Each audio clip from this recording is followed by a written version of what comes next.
Buildings and cars burned and crowds blocked highways in Ferguson, Missouri after a grand jury decided not to indict police officer Darren Wilson in the shooting death of teenager Michael Brown. At least 29 arrests were reported. Ferguson, Missouri erupts in a wave of violence as a grand jury reaches a decision about the police officer who shot Michael Brown. Stores were looted, others were set on fire, and crowds confronted police. I know that there's at least a dozen buildings that have been set on fire. Most of those are total losses.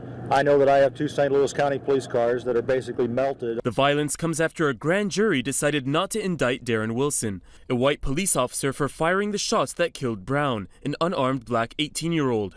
They determined that no probable cause exists to file any charge against Officer Wilson and returned a no true bill on each of the 5 indictments.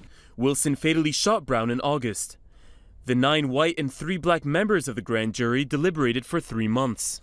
Mountains of evidence handed over for consideration. These evidence photos were released Monday of Officer Wilson after the shooting, showing bruising on his face.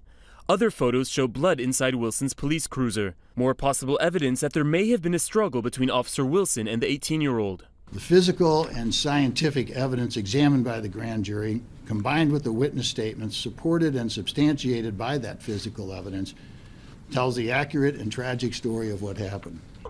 Angry crowds poured into the streets within minutes of the news.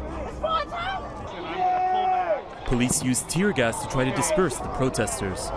Protesters shut down at least 1 St. Louis highway, and the FAA diverted at least 10 flights because of concerns about gunfire aimed into the sky.